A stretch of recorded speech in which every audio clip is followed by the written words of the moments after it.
She lives somehow.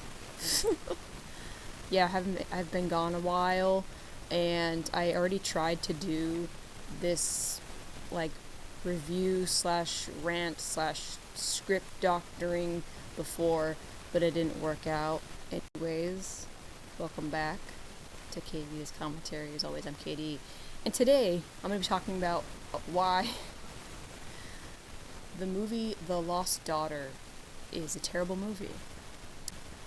I think this movie is so freaking overrated and overhyped.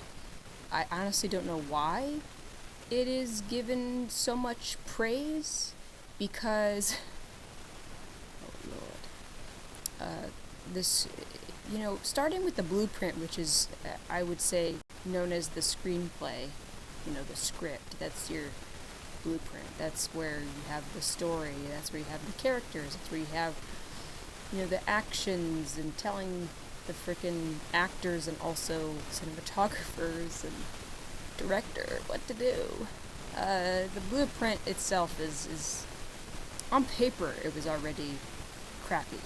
And then also too, there's issues with, I think, direction and also cinematography, but I think that's not really like the cinematographer's fault. I think it's mostly just the cinematographer doing what the cinematographer was told to do.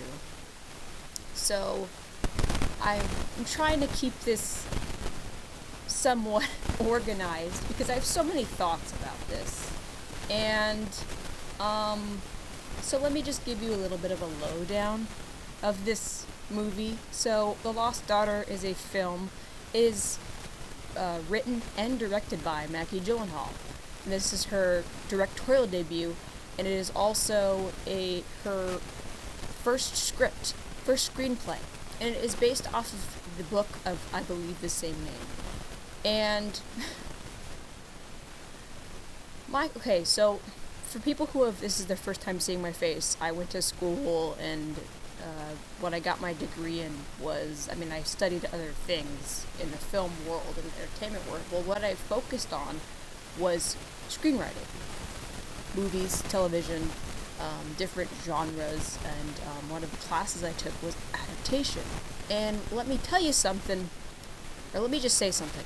If this is your first script ever that you're tackling, you've never written a script before, I don't care if you've acted for many years, because Maggie Gyllenhaal's been an actress for a long time, for decades, and that doesn't mean that you know how to write a script. You know how to interpret scripts, you know how to act, you don't know how to, that doesn't mean you know how to write a script. Now, I'm all for actors that want to write. If you want to write, do it. But my question is, if this is your first script, why in the heck would you choose to adapt material? Why would you choose to adapt a novel? Adaptations are hard for even seasoned and veteran writers, people who have all this experience. It's hard. It's very difficult because say you have a novel and you're turning it into a film, or say you have a video game, you're turning it into a film, or something like that. There's so much information, there's so much excess that you have to know what to cut and what to keep. And also you have to figure out who's my main character if it's not really obvious in the material that you're adapting. Sometimes people will adapt non-narrative, non-fiction material into a movie, and so they have to choose who their protagonist is. And sometimes it's just not clear, or there's not really a protagonist, so they have to choose one or make up one. And then you have to figure out what your story's about and then craft your script and screenplay around that, meaning you have to have a theme, there has to be a journey, there has to be a point to it. And I'm going to get into why I don't think that the movie is good, but also I'm probably going to be talking a lot about the script, because that's what gets me, is the story or lack thereof story, and just sort of being left there watching this thing and just sort of feeling like, it's like, what? I'm sorry, what? I wasted 2 hours of my life for this to have no point to it? And I won't get into that, but I will say the fact that this film has been nominated for Best Adapted Screenplay makes me lose even more respect for the Academy, and I already had, like, no respect for the Academy. I don't really think the Oscars are what it used to be. That even is proper English that I just spoke. And man, the fact that it's only nominated for actors, Olivia Colman. By the way, it stars Olivia Colman, which she's a wonderful actor, and also only for acting. So the people that have played the young and the current present day version of the main character, I'll get into it. Don't worry. And also the script, but not like Best Picture or anything else. Kind of also tells you something. It's like, well, if it was a really good screenplay, I feel like don't you think it would have been nominated for Best Picture? Or sometimes what happens though too is, like I said, the Oscars don't really mean shit, and I know I'm probably going to be crucified by people, because you got movies that are winning for doing nothing interesting or original. It's because of it could be for a whole slew of reasons as to why it was nominated or won. It's just funny to me when you have a movie, because this has happened. Sorry, this is like a side rant. Where you have a movie that is not nominated for anything else, but it was nominated for Best Picture. It's like, well, if it's Best Picture, shouldn't it be nominated for like Best Actor, Best Actress? Or cinematography, or screenwriting, like Best Screenplay. Because if it really is the Best Picture, it's nominated for Best Picture, to me, Best Picture means everything about it was stellar, or that's what it should mean. It doesn't mean that anymore. This is part me just like ragging on the fucking Oscars. I don't give a shit. You know how many people watched the Oscars last year? Holy shit, is what I have to say to that. If you haven't, Hollywood, if you haven't understood it now, you should get it now, because it was the lowest it has ever been in years. And I just want to make movies and television shows. I don't give a fuck about awards. So, yeah. After this long fucking rant, let me first begin by telling you what this movie is about. This is basically their log line. It's called The Lost Daughter. It says, a college professor confronts her unsettling past after meeting a woman and her young daughter while on vacation it's actually Greece, but I don't know why it says Italy, because I think in the book it's Italy, but because it's based off of a book, and then in the movie, I guess it's Greece. They switched it to Greece. I don't know. It doesn't really matter. Her obsession with the woman and her daughter prompts memories of her early motherhood. Okay. That is true. That's pretty much all that the movie is. It's a drama, and it's listed as a drama/psychological drama. I thought it said psychological thriller, so I was like, there's nothing thrilling about it. Here's the thing. The psychological drama. I've never heard of a psychological drama. I've heard of psychological thrillers. Explains why some of it was really freaking weird. It was boring, like, in so many parts. Instead of, like, it actually being, interesting, there was, like, it was just, like, boring instead of being thrilling or building to something most of the time. They would build some tension.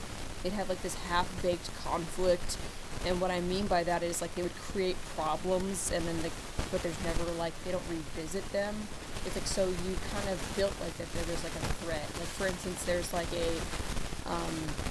a mob family or a family that has connections to the mob that Leda, which is the main character, on vacation, on a work vacation, meets. Like she basically is sharing the beach with them. They're kind of taking over the fucking beach, and they have ties to the mob, and like they act like they're going to like hurt her or do something to her, but then they never do. And I'm just thinking, like, that's the worst fucking mob family ever. Like, make it interesting, you know? And the fact that I didn't know that this was like a psychological drama until after I looked it up, that kind of tells you something. You're just watching it and you're either bored or you're just sort of like, okay, whatever. My main, I think, problem with this movie, my main gripe with it, is the fact that the character, just like the main character, the protagonist, which is Leda, has like just a complete lack of a journey. Of just like, there's just no journey of any kind. Like, I have no problem with an asshole of a protagonist or one that's maybe not that likable all the dang time, but there needs to still be a journey. Like, the character begins the movie, she's very self-aware, she knows she's a selfish person, she knows that she's not really all that good of a person, and then it's like throughout the series, throughout the movie, it's revealed in flashbacks because she's reminded of like times when like her daughter went missing, because she has two daughters, by the way, and in the present day they're grown, and the only time you really hear from the grown daughters is on the phone, which is kind of weird. I felt like, considering this movie, because what it is that she just didn't click with motherhood, and she was very selfish, and she's like, oh, I want a career. There's nothing wrong with women wanting a career. It's just the fact that even when she was home with them, and they would be like, oh, I have a cut on my freaking, finger, and it was just like aggravating and inconvenient that her daughter got hurt, and she doesn't even look after her kids half the dang time, and you're like, okay, I know it's difficult looking after young children. Other people's kids, it's like, most of the time, sometimes kids are cool, but like other times I get it, they can be bratty, but maybe your eldest in particular is being bratty because she wants attention from you, because you refuse to give your children attention. That's all I'm saying. This woman just knows that she's selfish, and you get all these flashbacks of her not really clicking with motherhood, but like every now and then she has like a sweet moment with them. And their sweet moment that they have, like the only sweet memory really, is like when she's like peeling an orange into like this long, the peel is like forming a long snake. Like they talk about, like the girls are like, when they're little, they're like, oh, can you make an orange snake or whatever they call it? And then it's revealed that she begun an affair on a work trip, and she was still married, and then on top of it, she abandoned her kids. And then she returned 3 years later and was like, oh, I came back because I loved them and I missed them. And here's the thing, I know that what they're trying to do is tell a story about like women not clicking with motherhood, and the fact that, we never really get stories about showing women abandoning their kids. It's always the dad leaving. But I get what they were trying to do, but it kind of wasn't. This just like the story and how they told it just wasn't. What's the word? Effective, or just they didn't go about it really the right way. I thought it would be interesting because the fact that this woman begins self-aware and just says that, oh yeah, my two daughters, they're grown now, and there's a lot of like expository dialogue of like, well, my daughter thinks that ABC 1 2 3, and that she said something like, oh, my daughter says that I paid more attention to the older daughter, something like that. And it's just like, I really think that this movie would have definitely benefited if the girls were like, if the grown adult children of Leda were involved. I think their names are Bianca and Martha. Yeah, they are. That's their names, duh. And I think if they were involved and they like confronted her, maybe they're trying to get closure, maybe they're in therapy, maybe they're trying to like understand why their mom left and then came back, and then it's like now she's seemingly sweet, maybe because that her kids are grown.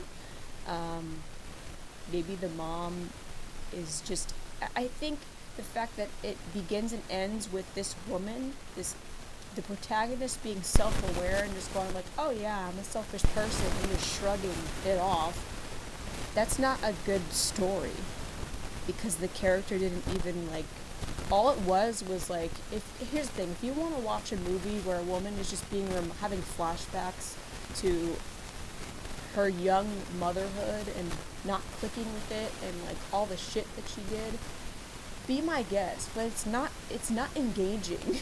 Because this woman just doesn't change. She just sort of goes like, oh yeah, I'm just selfish, and that's what I did. And she's telling Dakota Johnson's character, I think her name's Nina, she's like, who's also struggling with motherhood and just not really clicking with it, and she's exhausted. She just kind of tells her like, oh, it doesn't get any better.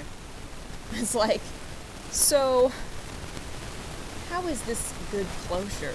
I think this movie would have definitely benefited if you had like a character in denial about herself and doing like, oh well, I was a wonderful, maybe she thought she was a wonderful parent, and she doesn't want to face the fact that she's actually a terrible person or something like that. You know, I'm not saying that you're a terrible person if you just didn't click with motherhood, but like, maybe she thinks she's perfect. Maybe she's in denial.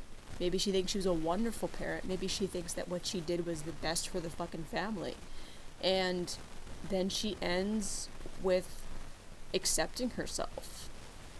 Even, you know, when she really realizes that she is a selfish person and what she did was wrong, and that she may not have a relationship with her kids. And the adult children could say, like, could accept that this fact that this woman is their mother, and maybe get some closure.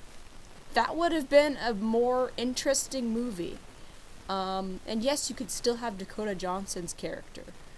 Dakota Johnson's character could have still been involved and been like, what do? I don't click with motherhood.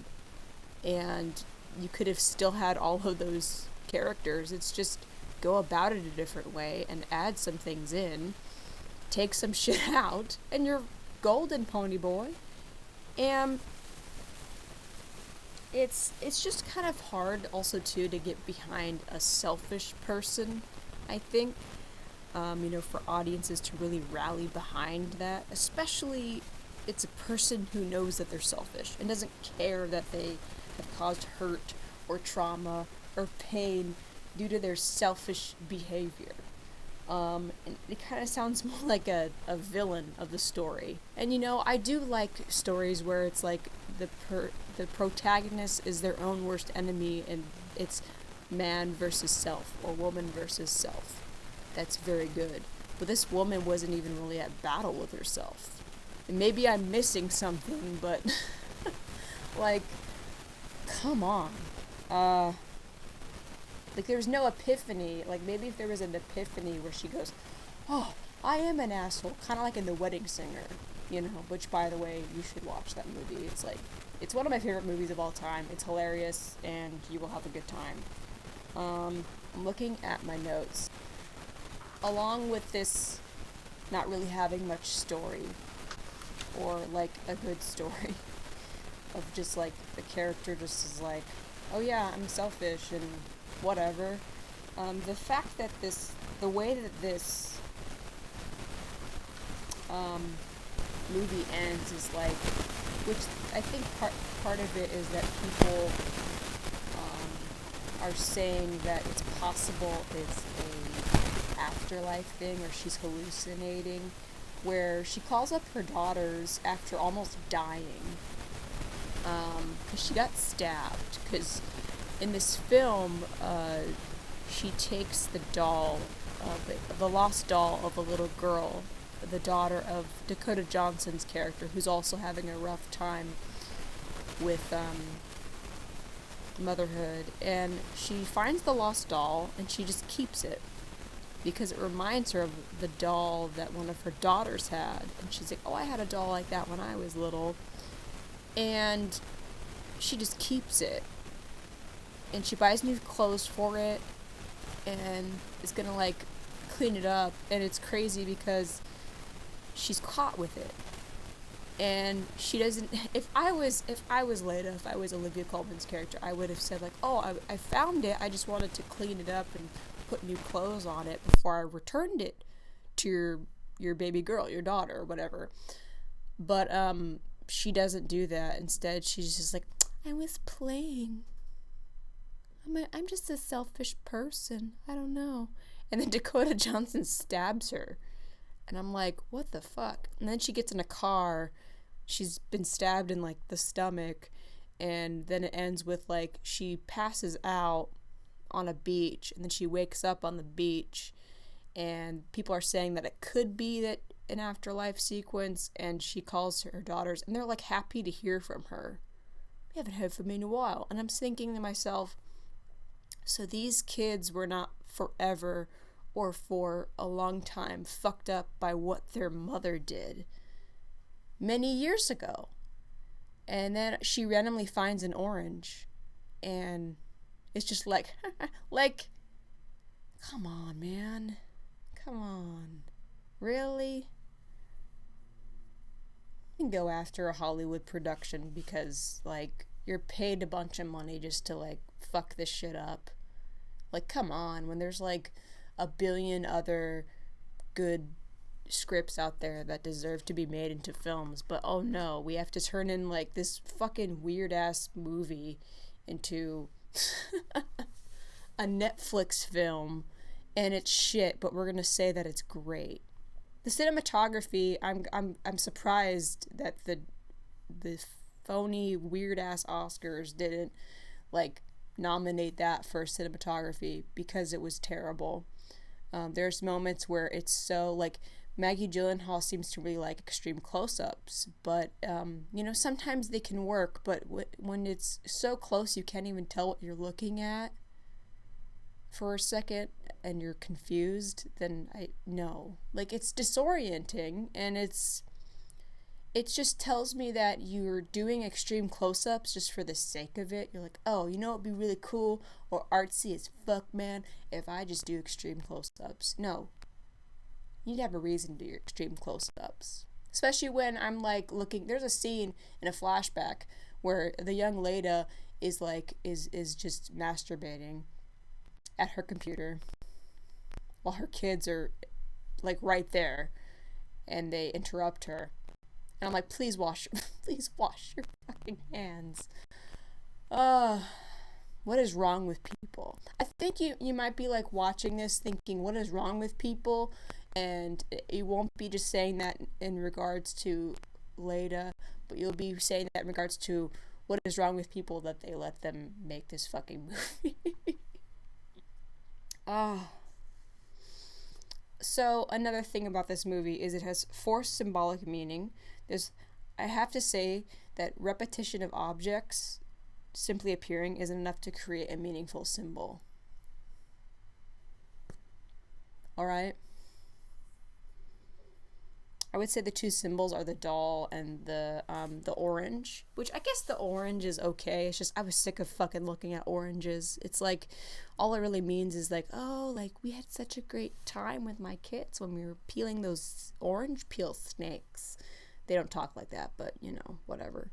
And then one time, I think the only time when it was actually interesting and like actually kind of symbolic was the fact that when she got to her room, there was an orange that was in the fruit bowl that was like partially rotted. So I'm like, okay, that was a good show. Good try. This is a massive microphone, I know, but I have to hold it like this so people can hear me speak. And then the doll, like, you. Some people are saying, because there's a scene where, because it was found, like, on the shore of a beach. Did I mention we're in a beach? I mentioned we're in Greece, so you could probably infer that a beach is going to be involved.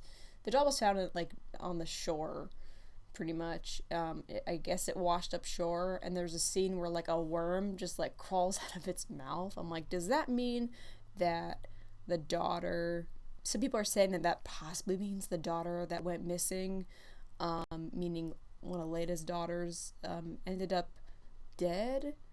But I'm not sure because she talks on the phone with her, like, throughout the movie, or a few times, so I don't know. Like, the doll is just kind of like, she finds comfort in it, but I feel like, what, she can't find, like, why would you find complete comfort? Because there's a scene in the flashback where the doll is just completely, like, drawn on and everything, and I'm just like, okay, she just holds on to this doll, and she's, like, cuddling it and shit. It seems that, like, the only somewhat shocking reveal in this film is when she says that she abandoned her kids. And then, you know, that's about it. Or maybe that, or when she, like, admits that to Dakota Johnson's character that she took the little girl's doll just to play.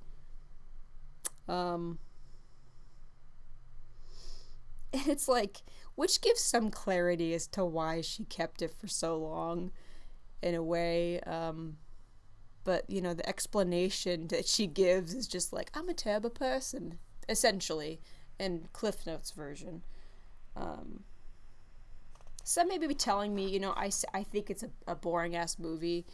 Some may be telling me it's a slow burn. And you know what? At least with slow burns, there's, like, payoff. Like, you could tell that you're going somewhere. I would consider, I think, I haven't watched it in a long time, but The Winter's Bone with Jennifer Lawrence, that was a slow burn.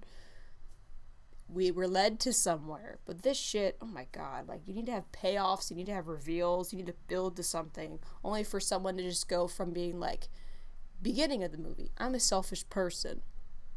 My daughters think that I paid more attention to her elder sister than her. And they're 23 and I don't even know how old they were, and 20. I don't know. I don't really give a shit. I would like to propose a way to fix it. I kind of already talked about a way to fix this film. So this is my script doctor session. The doctor is in. Nice to meet you. So this is my script doctor session. So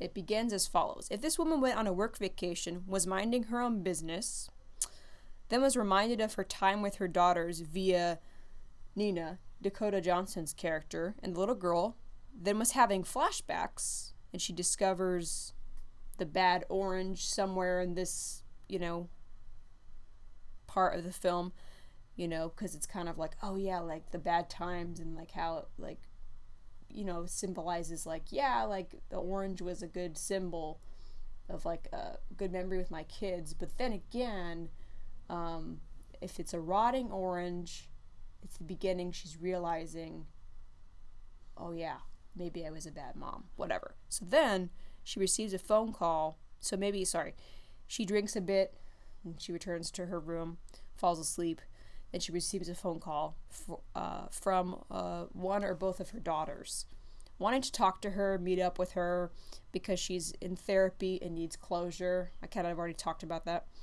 So Leda at first, or Leda, however you say her name, refuses, explaining that she's away, and she finds the doll on the shore. So the doll had went missing. She cleans it up, she connects with Nina, and unsure what to say at first, you know, with regards to motherhood. But by the end of the film, she's able to be honest and transparent about motherhood/parenthood. So after accepting her past, in truth, her daughter or daughters, I think both of her daughters, should show up, randomly making... Oh, sorry. I jumped it. So I jumped to the ending, sorry. But then So after she finds the doll, she's kind of having trouble not knowing what to say with Nina. So her daughters show up randomly, making Leda very uncomfortable and unsure, and they don't connect since they're estranged. Makes sense, right?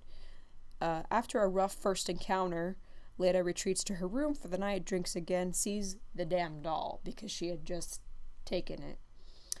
Her daughter finds out she has it and says something to the effect of like, "Are you still pissed about that?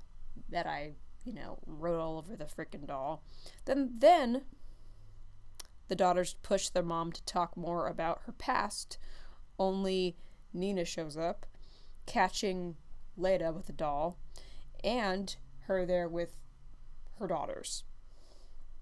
Then, Leda had tried previously, before Dakota Johnson showed up, to get her daughters to leave. She tells Nina that she was cleaning up the doll to return when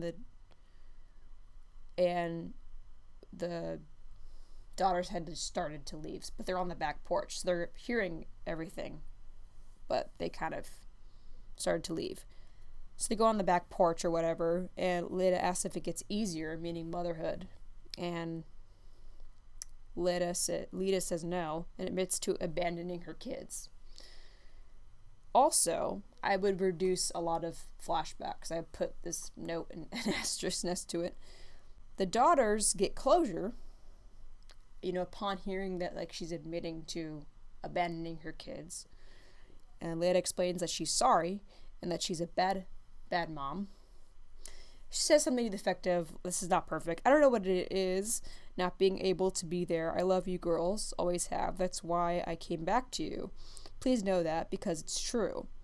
So Leda is acknowledging that she's a selfish person, and the daughters thank her for being honest with them. The end. Fade out. Like, that's a lot better. It's not perfect, but it's like, it's a lot better. I was watching this film, and I was like, I think if you had the adult children involved, it would have been so much better. Because then this person has to face somebody about her crappy actions. But yeah, it's so overhyped. I hope it wins nothing. If she wins for Best Adapted Screenplay, there is no fucking God. There is no film god if Maggie Gyllenhaal wins for this drivel. Okay? I have nothing against Maggie Gyllenhaal. I bet you she is very passionate about this.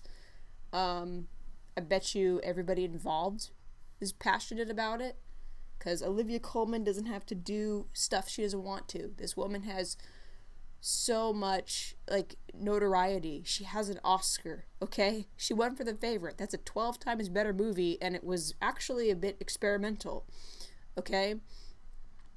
There are some experimental bits in it, like 12 times better. She won an Oscar for it, and she's a wonderful actor.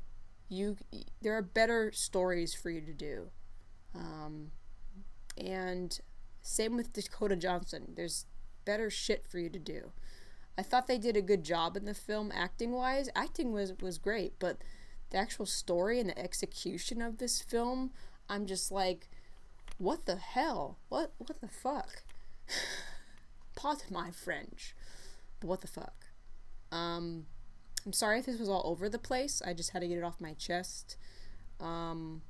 This was definitely a lot more organized than my previous attempt at doing this. And yeah, the next video I'm going to actually be talking about why I think a certain movie is great. And I'm probably going to be surprising you as to what I'm going to be talking about. So the next video will be on a happier note. I won't be as pissed. I'm pissed, but I'm not surprised that it's getting some notoriety from critics. That's why when you go on Rotten Tomatoes, you look at the audience score, because those are the people that actually watch your movies. Critics don't make movies. They just criticize. And they will applaud shit one year, and they'll be fucking pitch in a fit about a similar film, like, you just think to yourself, like, if this movie came out in a different year, would they still be thinking it's great? You know, with certain films. It's kind of crazy that some films will have a 65% rating. I actually watched Respect by the Aretha Franklin biopic. I think it's one of the best biopics, especially about a musician, I have seen in a long time. And I've been really into watching music biopics. Maybe I'll do a piece about biopics in general and talk about, I could also talk about the Patsy and Loretta movie. I could talk about a lot of things, but Aretha Franklin's, the biopic Respect, got like 65%, but an audience score of 95%. These people actually watch movies, and maybe not everybody knows all the terminology of how to deconstruct a movie and how to describe things, but people know what they like, and people like things that have a good story and have meaning and have themes and are saying something about the human condition, or they're entertaining. People like to laugh. People like to be touched in the heartness every now and then. People know what they like, and people can admit, audiences can admit whether it's their taste is a bit different.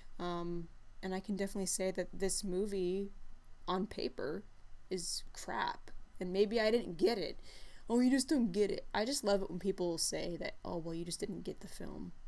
I admire what they were trying to do. You could have delved really deep into people that just don't vibe with motherhood or parenthood, or mothers, like why they leave their children.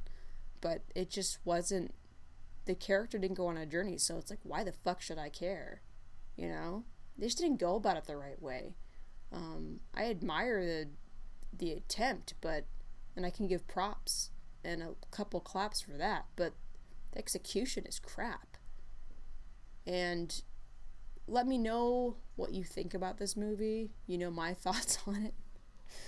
I watched this for 2 hours, and then I had to watch Step Brothers just to get myself laughing and have levity and not feel crappy about, not just full on rage. To feel good about, I needed a palate cleanser, and my palate cleanser was Step Brothers. I also recommend The Wedding Singer as a palate cleanser, because I reference it earlier. Anyways, I'm back, and I am glad I'm back, and I will see you guys soon. Bye-bye.